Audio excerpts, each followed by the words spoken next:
Just 5 financial statistics tell us how financially well off someone is. It's their income, their savings, their investments, their retirement accounts, and their debt. Add them up and you get a pretty clear picture of where you really stand. We've done Australia, we've done New Zealand, and today in this video, I'll walk you through all 5 statistics for the average American to show you where you stack up. First up, incomes. According to the US Department of Labor, as of July 22nd, the median full-time wage and salary worker in America makes $1,196 a week before tax. Per year, that comes to $62,400. This is the median income from salary and wages, so 50% of people earn less than roughly $1,200 a week and 50% earn more than this. Breaking this down by age, just like we saw in Australasia, wages climb through to about 45 to 54 years of age and then start to drop off, likely due to lifestyle changes. 16 to 19-year-olds make a median $640 a week from wages, and this climbs to $782 for 20 to 24-year-olds. Moving on to the 25 to 34-year-olds, they make a median $1,139 a week. 35 to 44-year-olds make a median $1,351 a week. And we peak with the 45 to 54-year-olds at $1,362 a week. We then drop to $1,296 for the 55 to 64 age group, and $1,198 a week for those aged 65 and older. But of course, this can differ based on where you are in America. Topping the tables, we have the Washingtons, with the bureaucrats earning a median $2,300 a week in DC, and on the other coast a median $1,781. This was followed by the expected Massachusetts, California, and New York, all with a median income between $1,600 and $1,800 a week. Down the bottom of the list, the lowest earning states include Mississippi, West Virginia, Arkansas, and Oklahoma, all with a median wage below $1,100 a week. As we saw before, these figures are the median for full-time workers, so 50% earn less than this in each state and 50% earn more than this. Before we move on to savings, I want to share a quick word from today's video sponsor,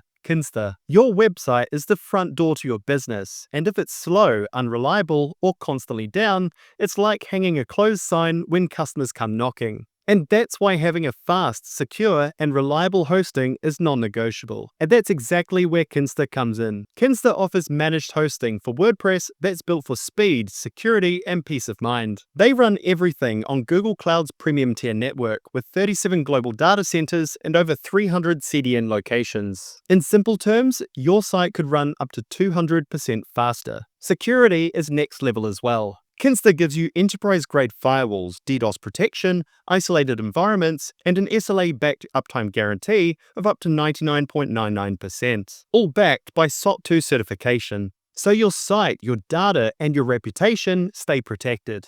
And if you ever need help, you're talking to real WordPress experts, not AI bots. Their support team is available 24/7, 365 days a year. And G2 rated them #1 in hosting for WordPress. And if we jump over into Trustpilot, they're rated a whopping 4.8 out of 5. So if you are tired of playing IT support for your own website, now's the time to upgrade. Kinsta's offering your first month free, plus a 30-day money-back guarantee, and they'll even move your site for you, no tech skills needed. Hit the link down below in the video description or scan the QR code on the screen to get started with Kinsta today. Let's now take a look at specific roles. Looking at the Bureau's website for jobs, we get a whole bunch of doctors specified by body part, rounding out with pilots in the 20th spot, all with a median wage of at least $226,000 a year. Looking at broad industry classifications, management, business, and financial operations top the list with median earnings of $1,757 a week, or $90,000 a year. This includes executives, managers, and the like, all of which pay pretty well. Next along, we have professionals, earning a median $1,568 a week. Doctors, accountants, lawyers, they're all in here. And as we go down from there, we have installation, construction, and sales jobs, all with a median weekly income exceeding $1,000 a week.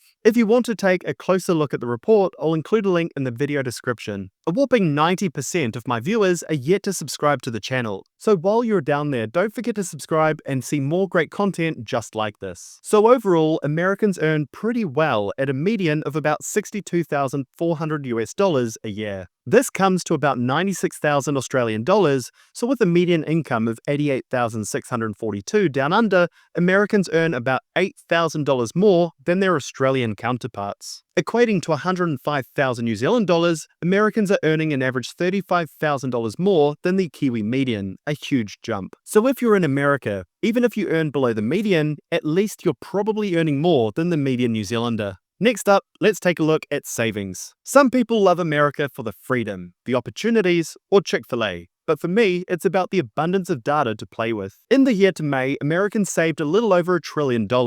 This is calculated by taking total incomes and subtracting total expenditures and taxes. With approximately 262 million adults, that puts the average annual savings per American at $3,964 a year. As a percentage, this comes to 4.5%. So if your savings rate is higher than 4.5% or $4,000 a year, you're doing better than average. Now let's take a look at the average balance. According to the Federal Reserve, the median value of transaction, checking, savings, call, and money market accounts came to $8,000. The mean is a much higher $62,500, which is a massive jump from the median. This reflects how large the wealth disparity is in America. Motley Fool took some other data from the Fed showing the breakdown by age. Under 35s and 35 to 44-year-olds have medians of $5,400 and $7,500. 65 to 74s and 75 pluses have medians surpassing $10,000. So the older folks typically have larger savings balances than the younger generations. This isn't surprising as they've had a lifetime to accumulate those savings. Importantly, when it comes to savings, it's not just the balance that matters. It's whether you have an emergency fund, also known as the rainy day fund. If you get an unexpected bill, for example car repairs, or you were let go from your job,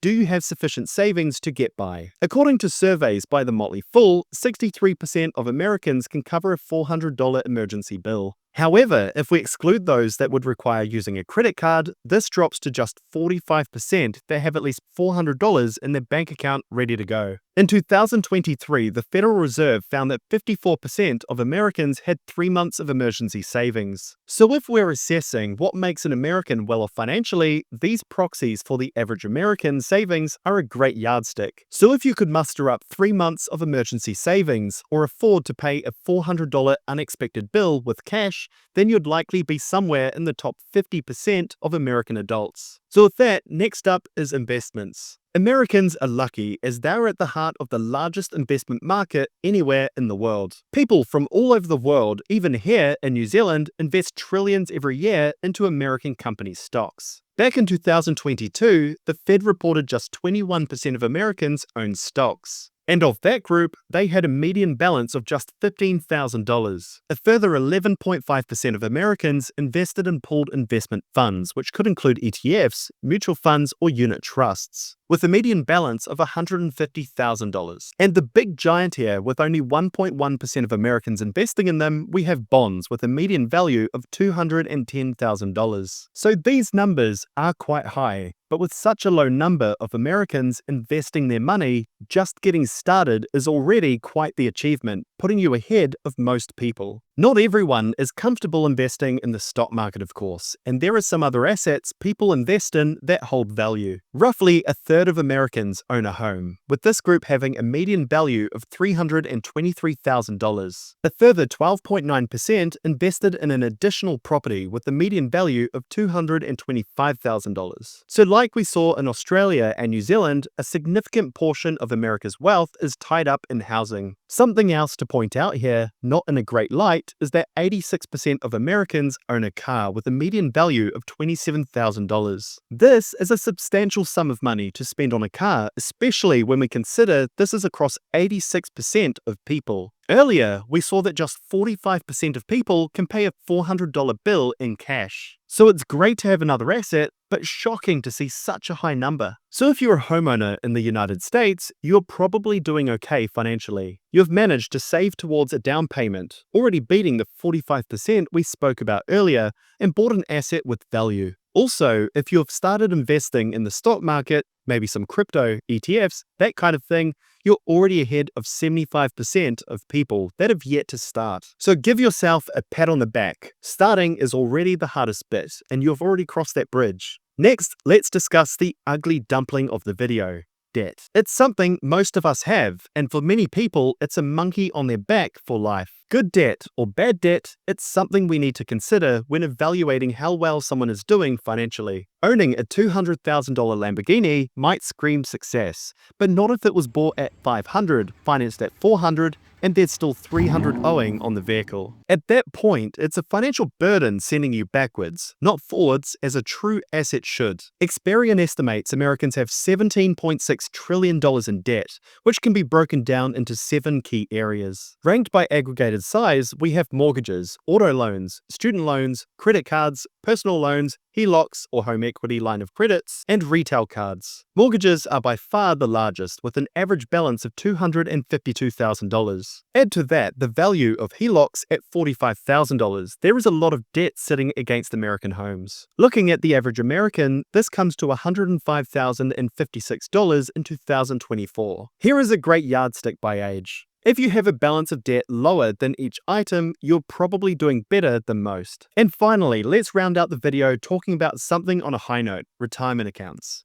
Under the umbrella of retirement accounts, the US has 2 main accounts that you can open: a 401k and an IRA. The main difference is how they're structured. A 401k is employer-sponsored, meaning they set the menu of investment options and often match your contributions at a certain rate. On the other hand, the I in IRA stands for individual, so this is something you set up with a broker independent of your workplace. So most people have some form of each as a 2-pronged approach to saving for retirement. Fidelity Investments looked at the 401k balances of over 24 million Americans and found the average balances followed this chart here. So we start quite low, climbing through the age groups before hitting a peak average just on retirement age at the 65 to 69 year group. They have an average balance of $251,400. The average doesn't vary too widely past about 55 years of age. Looking at both 401ks and IRAs side by side by generation, we get some interesting insights. Gen Z, or those aged 13 to 28, had an average 401k balance of $13,500 and IRA of $6,672. Combined, $20,172. Moving up to our millennials, aged between 29 and 44, they had an average 401k balance of $67,300 and IRA of $25,109.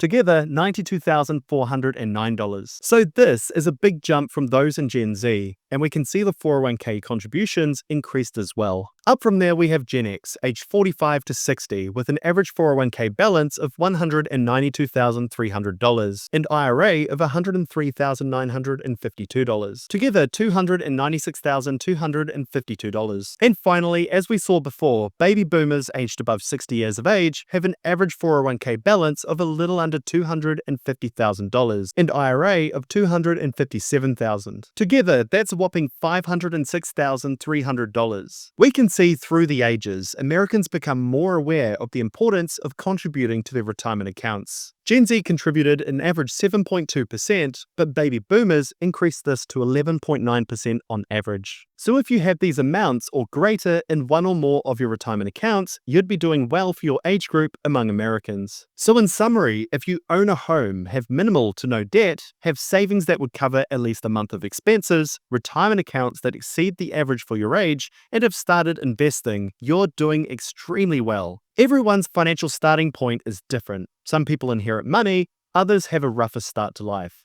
But no matter where you start, the most important thing is getting the basics right. Save money, invest it in assets that appreciate in value. Use debt responsibly, and you'll be miles ahead of most Americans. And if you're thinking about upgrading your web hosting, make sure to check out Kinsta by using my link down below in the video description. Also make sure to hit the subscribe button if you want to see more content just like this and join 22,000 others looking to improve their financial position this year. Thanks for watching, and I look forward to catching you in the next one.